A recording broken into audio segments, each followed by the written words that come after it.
All right, joining us right here is Mr. Pawan Munjal, the head honcho of Hero Moto. Thank you very much for being with us. And I must start with a point of congratulations.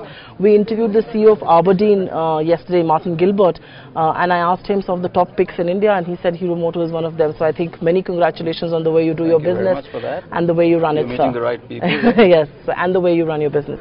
But sir, before I make it macro, I want to get some questions asked on the micros of your business, and then of course I'm going to ask Davos and all of that. A lot has gone wrong for the auto industry in the past. There's been a liquidity crunch, especially due to the NBFCs and all of that.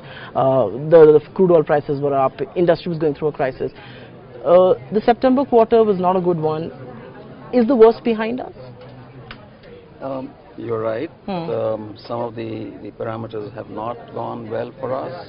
The liquidity crunch, oil prices have softened for now. Commodities have softened a bit. There was also a hit directly for our consumers in terms of the insurance that they buy, third-party insurance and personal accident insurance. The cost really went up. That's true. That really hit us badly in the Diwali season. So that quarter, you're right, hasn't gone well. The fourth quarter normally is good. Starting with January, things start looking up. So far, things have not looked up yet. I'm still hoping that things will get better, because there should be a lot of pent-up demand waiting out there. Talking about demand, you were a big votary of the GST rate on two-wheelers to be brought down from the 18%. Why do you believe that's going to help, and how much needle is that going to really move on sales?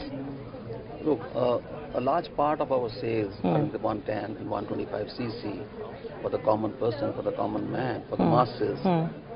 Why should it be taxed at 28%?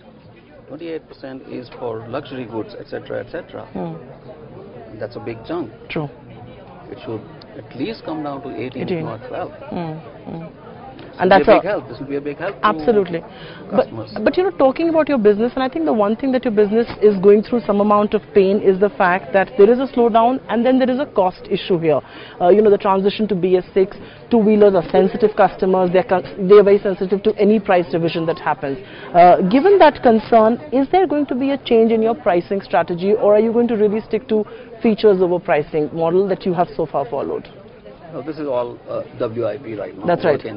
Work in progress. There are two sets of regulatory things that are happening. One is on the safety, where we have to work on the braking system, on ABS and CBS, which has already been done, which gets implemented very soon. So there is a cost up for that surely. Then followed by BS6, which is also a substantial cost up. So we will have to rework our pricing strategy. Standing here today, I can't tell you what we are doing. Of course. But for sure, there is going to be cost up. We cannot in any way pass on all that cost to our consumers. We will have to work internally to bring down our costs in other areas, so we can, in a way, have a win-win situation. Absolutely, and especially given in the light of increasing competition. One of the factors, sir, you have said in the past, and you've also kind of demonstrated, is that new products will help you cushion against some of the adversities that will come in your sector. But new products cannot be done without cost escalation. How are you going to deal with that? Like you said, it's going to be a balancing act, but how are you going to deal in the face of increasing competition and cost escalation that will come on the back of new products that you're likely to launch? Costs go up for everyone. True, yes, not just you. For the entire industry, costs go up. We've recently launched two new products. Our first 125 scooter, the Destiny 125, and our so-called re-entry into the premium segment of motorcycles with the Xtreme 200R. It's just a couple of months now, around the Diwali season when we launched. I'm sure both the products will do well.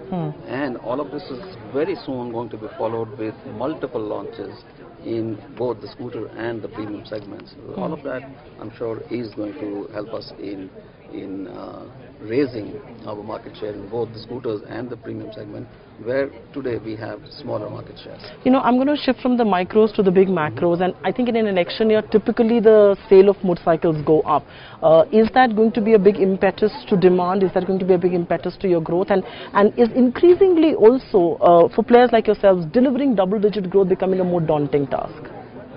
We all know that in an election year, before the elections, in some form or the other, the consumers, the voters, get some form of money in their hands. Some steroid.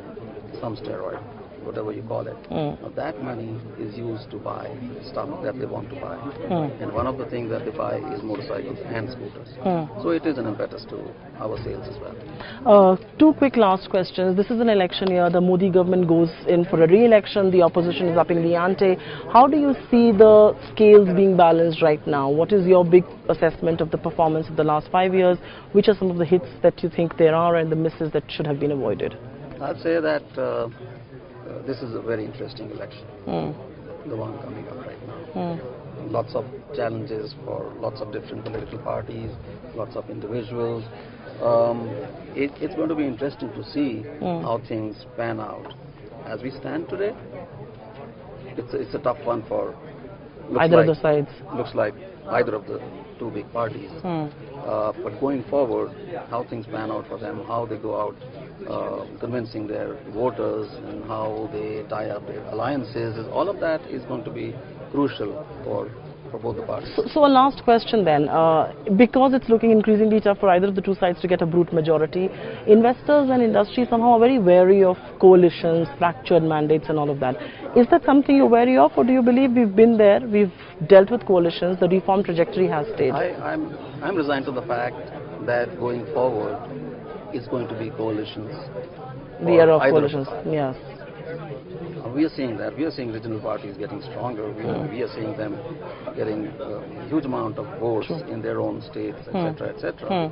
They keep getting stronger when it comes to the general elections. And on that note, thank you very much for speaking to us, Mr. Pawan Munjal.